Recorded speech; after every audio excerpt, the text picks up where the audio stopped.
shuttle that they have there with their CST-100 Starliner spacecraft.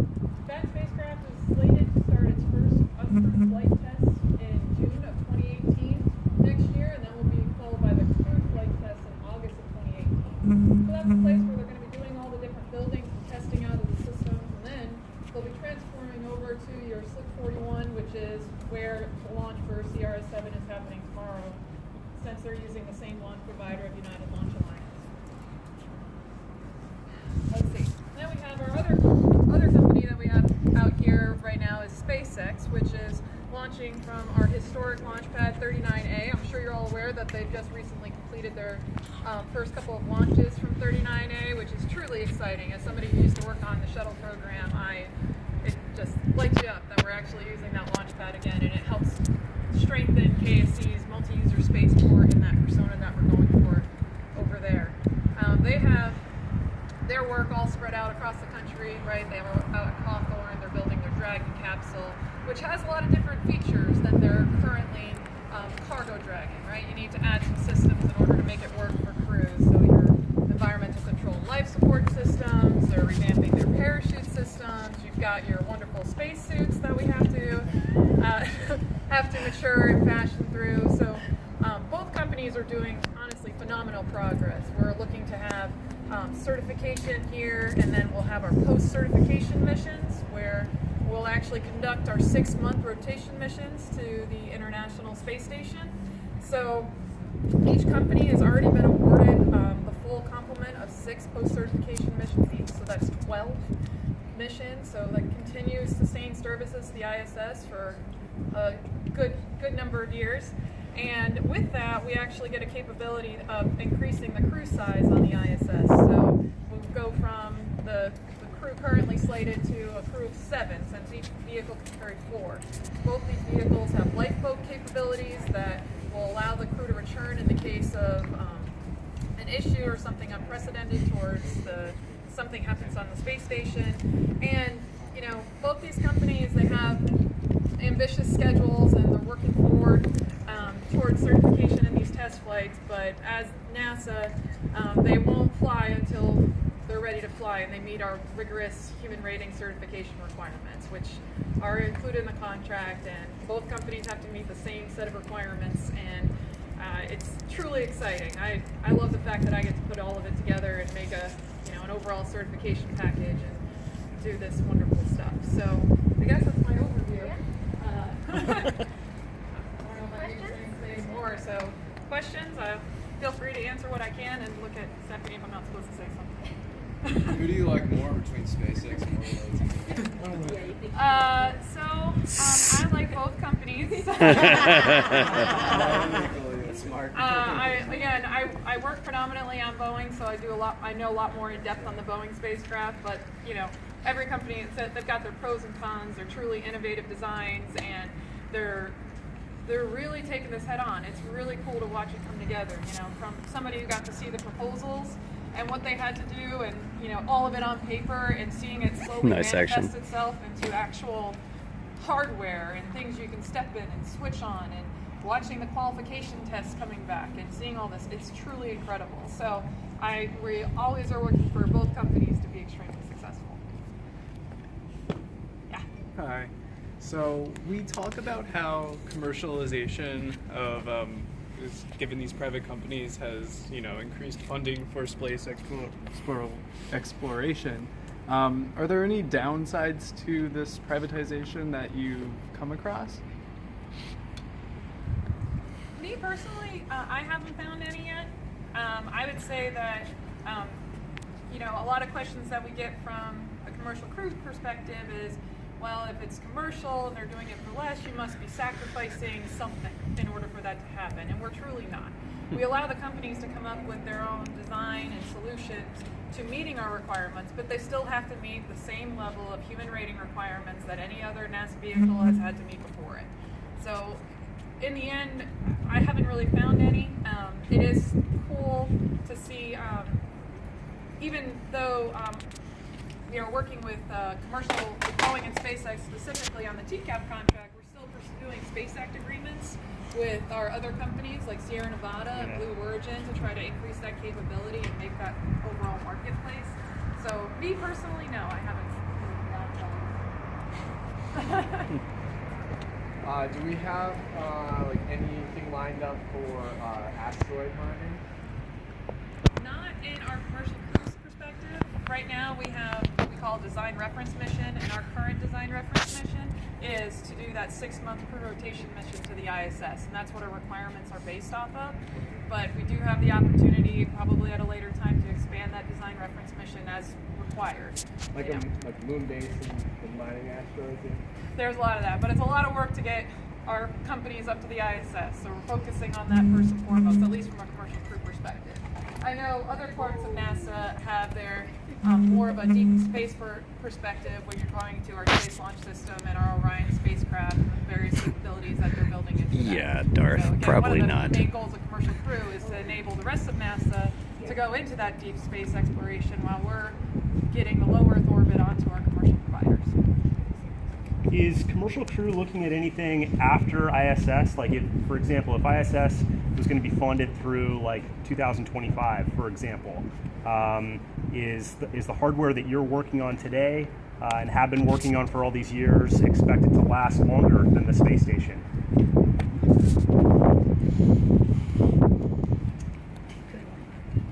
Yeah. I would say that both companies have different processes on there.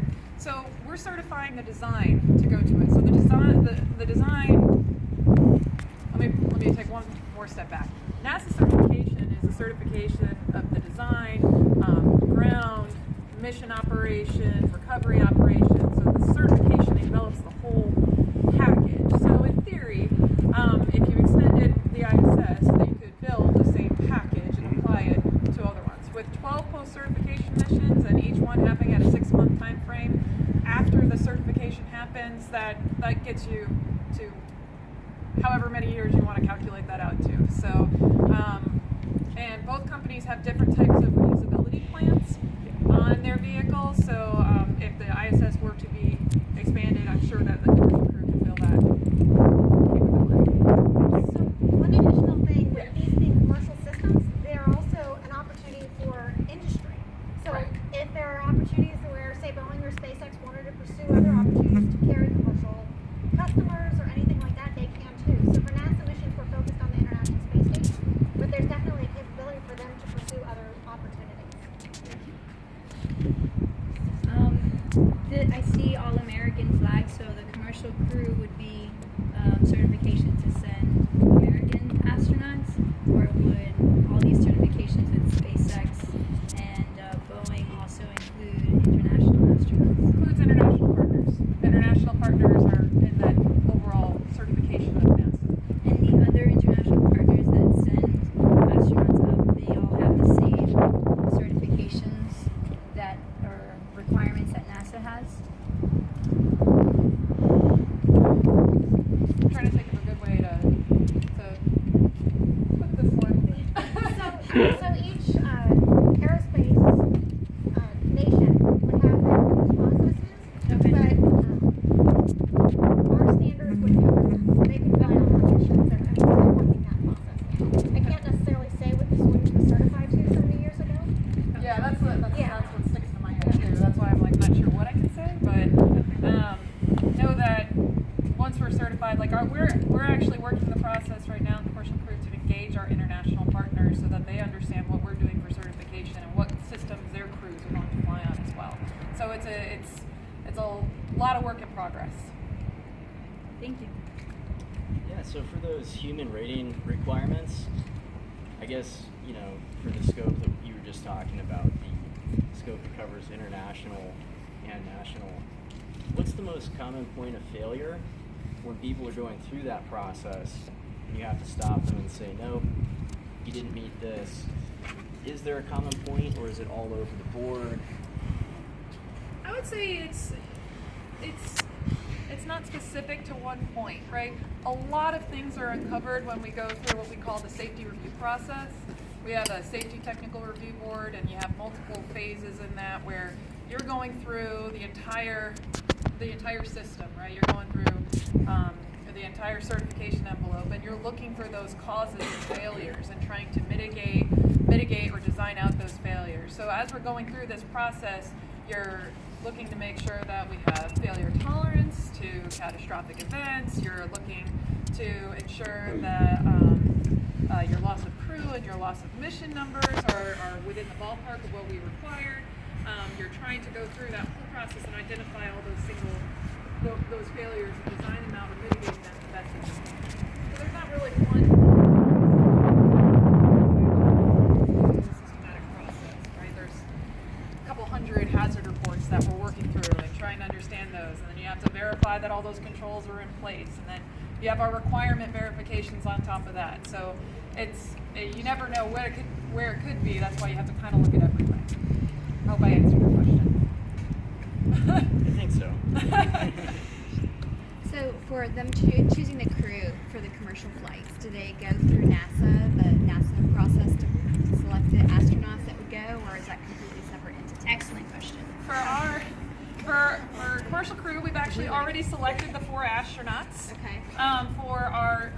To fly with both of these companies. Is that one for all the picture? No, these are our wonderful employees of commercial crew. Okay. Oh, cool. And an actual astronaut, that's Mike Good, Winnow. If you haven't met him before, he's a great guy. But no, that is I know this. Bob Benkin, Eric Bowe, Doug Hurley, and Sonny Williams. Yep. Yes. But they've all been selected, and what NASA actually has the ultimate decision on which companies fly with which I could say You this. got this. Which companies fly with astronauts. Okay. So currently right now, they haven't been slated on either missions for their first crew flight test. So all 4 astronauts are working with both providers and going through their design and helping along with that from their human factors and astronaut experience perspective. And then once they get selected for the missions, then they'll start doing specific crew training for that mission. Okay. But they're from NASA. They're from NASA. Okay. Correct. When we talk about automation nowadays, we really think, will it replace Uber jobs? Will it replace truck driving jobs? When it comes to these crewed flights, is this something that you see as a way to replace the work of astronauts? Or how do you see automation playing out when it comes to space travel, especially commercial spaceflight? So when you look at commercial crew, we've always kind of looked at this as that the provider owns and operates the vehicle, right? We're certifying their design, operations, all those wonderful things I said before, but it's really the provider's responsibility. So in that sense, you always hope you have that commercial taxi kind of mode of transportation, right? We're hitching a ride on these private companies that we've certified to go to the space station, but they're ultimately responsible for it. I don't know how much the automation part plays into it currently, because there's still a lot of crew in the loop and things that need to be verified and validated in order to be able to go back and forth. So I wouldn't say we're quite on the phase of complete automation, right? We still have windows, so we can see where we're going when we get to the space station. So it's on its way, I would say. Any sort of timeline you can offer? Not really. Thank you. Still trying to certify to our current set of requirements. Does a commercial crew program have any expectations for how many crew members would be launched in a year? Did you sit down and say, all right, in order for this to make sense, we need to launch 10 or 20 or 30? Like, is there some sort of scale there? So you have that 4 crew per mission, right? That's 4 crew every 6 months. So you have at least 8 crew going up per year. Everything else is dependent on resupply, all the other ISS manifests, right? If you ever actually looked at the ISS manifest, I think there's a public one available. They've got a million little things, I mean, the ISS is a fully operating space station, so you got to make sure your docking port's going to be open. You got to make sure that all these things are in working. So currently the baseline is 8, right? Because you have 2 6-month missions a year. Question. Sure. Is there any chance of them starting the Teacher in Space program back up? I have this question. I'm volunteering. Nice. I'm not aware of it, but I would not say never. You should consider that. What she said. Already got their suit. Yeah. Yeah, just bring your own suit. Yeah, the ISS is very successful, but what prevents it becoming something like the Skylab that fell out of the sky? Oh, well, we do have the reboost capability. We have that currently with our, I believe we have that currently with our CRS vehicles. So it's got rockets in it. Yeah, so periodically you boost the space station back up to the proper orbit, and that's in there. And I believe we have that currently with our CRS vehicles, not with the Soyuz vehicle. That's what's used to accomplish the reboost now. But wouldn't quote me specifically. I'd go look at the NASA website because I know it's there. I know we do it. All right, any other questions? Oh, yeah. What, are you recording? Okay, this is for students. So hang on. I'll just let you know so you can think about it. All right. Okay, I'm on.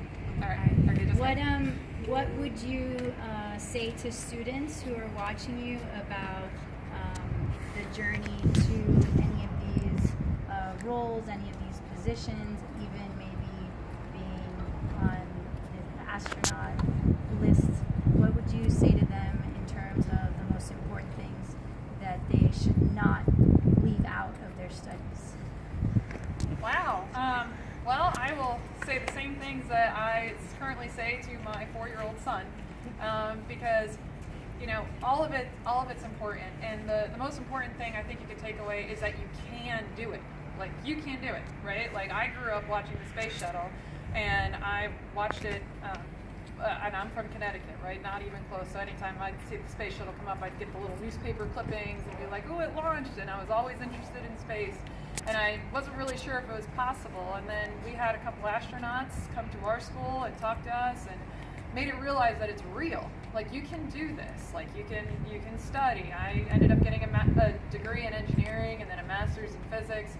I found out I really liked math and science, but even if you didn't want that, NASA has so many opportunities to help further our mission and our exploration, from folks that come out here and help do stuff like this so that we're educating everybody, to making the various artwork and making those plans and churning those thoughts into reality, right? Because as soon as you give somebody a picture, all of a sudden it becomes real, right? So, I mean, if you're into that math and science and STEM and engineering like I was, you just keep going through and you push through it, right? Like, there's a lot of really, really cool things. Then when you find what you're passionate about, there's a million things you can do at NASA to explore that passion, from biology to chemistry to rocket science. It's honestly one of the coolest things in the world to say that you work here and that you can do it. And it's completely possible no matter what your field is. Thank you. So you're saying that they should be passionate and go all out towards that passion and find a connection to NASA. Exactly. That's a better way of saying it. Sentence. Thank you. I have to summarize it for you. Yeah, no, I understand. Good. Thank you. I'm going to do that. Any other Thank questions? you so much. What part of Connecticut are you from? Norwalk. Oh, Queensland. Ah. Yeah, I came down, left Connecticut, went to school at Embry-Riddle, and then came over, got my undergrad at Embry-Riddle and master's at UCF, and Never left Cocoa Beach. I live in Orlando. Another question I had: where do most people that work here live? Do you guys live in Orlando? Like, does everyone commute here? Or does everyone live Everybody, in well, Titusville? no matter where you live, it's usually it's a pretty decent commute. I live on the east side of Orlando. We've got folks that live in Cocoa Beach. You have people that live all the way down to Vero, up Palm Bay. It's not as centralized, but we all come into here. So. Cool.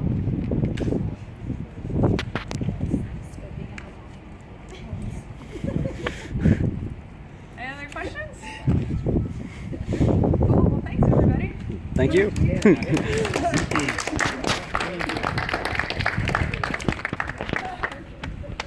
right, now you got to get a group shot with that. Yes. All right. I think I'm better now.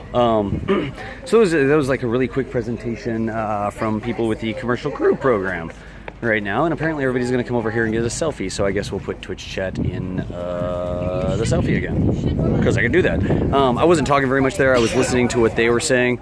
Currently, what's up, Banana? How's it going? Oh, Gaming with Saber. They're just with commercial crew. They were just with commercial crew. So again, one more time, sorry about that. I wasn't really explaining by the time we got up here. They were already kind of doing the presentation, so I didn't really like get a chance to talk about what was happening. Back this up some or something. That looks better. Oh wait, here we go again. Time out. We're taking another selfie. Look here, Twitch chat. This is gonna be a 360-degree selfie, I guess. Yes, here's the guy. Looks. You can see a 360 camera over there. Oh no, she's running in too. I don't think I got any badges in the shot. Oh, alright, I assume we're pretty. Anyways, I don't know why the chat doesn't scroll, which is weird. Hey, that's Boot. What's up, dude? This right here would be a fantastic place to watch launches from. I'm going to turn the camera around right quick. Watch this. This would be a ridiculous place to watch launches from. Look. Okay. So over this way, I mean, you got the VAB, right? Clearly, this is the VAB right here. Hey, camera, focused. Is the camera focusing? There, hey, what are you doing? I wonder if I got like a thumbprint or something on the camera. Anyways, you got the VAB over there. Right next to the VAB, that's the Launch Control Center, right there. That's kind of like our mission control sort of thing. Way back over that way, look at this right here. This should be, am I looking right? Yeah, that's 39A. You can see the SpaceX building right next to it where they have their HIF, their horizontal integration facility, and they'll roll the rockets out over and then erect them out that way. For the big show here, we've got 41. So this over here you can actually see, that's the VIF right there. That's the United Launch Alliance's vertical integration facility. That's where they put together the Atlas rockets. This is like the Atlas 401 that's going out. And then just this morning, they rolled OA-7 on the Atlas 401 from that VIF right there over to Pad 41. That's Pad 41. You can just barely see the lightning towers and stuff like that over there. And it keeps on going. I mean, you got the Cape Canaveral Air Force Station kind of going down in that direction. I thought this was cool. This is like a workout sort of thing. It's like a health sort of thing. There's like little, I don't know, what do you do those things where you like do chin-ups and stuff? Whatever those are called. I don't use those very much. But the jogging track over there is actually shaped like a shuttle, apparently, which is kind of cool. And I am scrolling through chat and reading chat and stuff. Again, I know that it's windy here. This is just a, oh yeah, by the way, I didn't point out B. I think, can I see B right there? I think they took the structure off. So they used to launch shuttles from there, and they actually recycled the shuttle structure that they used over at the other 39 pad right now. So I know the EGSA shuttles, put them in chat if you got them. Put them in chat if you got them. I doubt anyone uses that track. I don't know, man. Look, wait. Are there little like rocket? What is this? Is it a little rocket engine or something? That's not where the rocket engines are supposed to be, honestly. But anyways, that's kind of what we're doing today. Hello, Bo. How are you doing? Yes, I know that it's windy here. I totally know that it's windy. This is their parking lot, just in case you were wondering. But that was a little bit shorter sort of thing. In fact, let me switch it back around here to the other camera. Whoop, watch. There you go. That was a shorter stream. I didn't really know what we were doing here. So we came up here to this balcony, and they had commercial crew people kind of answering questions about commercial crew. Again, I'm out on NASA Social right now, and throughout the day I'm doing streams like this. I'm sorry, I apologize that I didn't get to do an intro that time and kind of say what was going on. I didn't even know what was going on until I walked up and saw literally the commercial crew banner, which was right there. And then I kind of figured out, oh, I bet you it's a commercial crew presentation. Like, we literally just hop on the bus and they take us someplace, and then we get out of the bus, and then we figure out what's gonna happen next. So I think at some point we're gonna get over to the crawler. I don't know. The crawler's gonna be on the far side of the building there. They're telling me that I gotta go again. So again, get in Discord. It's a fine parking lot, I know. Take it easy, Sarah. Again, if you get in Discord or something like that, I know that the wind is blowing and all that sort of stuff. But again, I mean, it's not a bad place. It's not a bad picture there, I guess, huh? I will go ahead and shut it down here. And I believe at some point today we're going to visit both the pad and we're supposed to go by the crawler.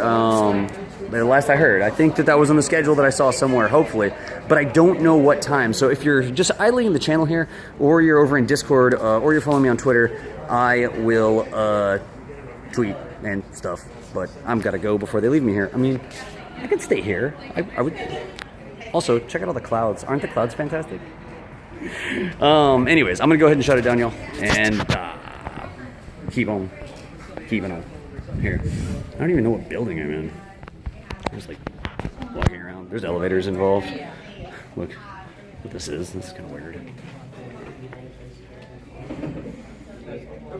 Not sure what that's supposed to be. It's a cool Nebula Beach mural thing. A desk that doesn't seem to be used much. I'm sneaking around. Time out. I continue to sneak around. Look, what is this? Oh, thanks for the resubs and everything else. I don't have the notifiers on. Again, I don't have the notifiers on, but less windy in here. Like I was saying, we're going to continue doing this throughout the day. I'm going to be here until about 4 p.m. EDT, which is about 4 hours from now, 3.5 hours from now. So just throughout the day, we'll be doing some other stuff. But for now, it's kind of weird. Like, I'm in the middle of the group, and I'm just talking, and everybody's like, what is this idiot doing over here? And I'm like, I don't know. Look, dude, read the arm. It says Twitch. I talk a lot. Anyways, I can read chat. I appreciate you guys. Yeah, Nebula Beach, copyright that resort name. Nice. There was an EJ face there. Anyways, I'm here. Let me point the camera down. I'm less likely to film something I'm not supposed to film, like a badge or something, if I go from this angle sort of thing. So anyways, I gotta go. I'll see you guys in a bit, and we'll have more cool stuff from the OA-7 NASA social in a bit. See you nerds later.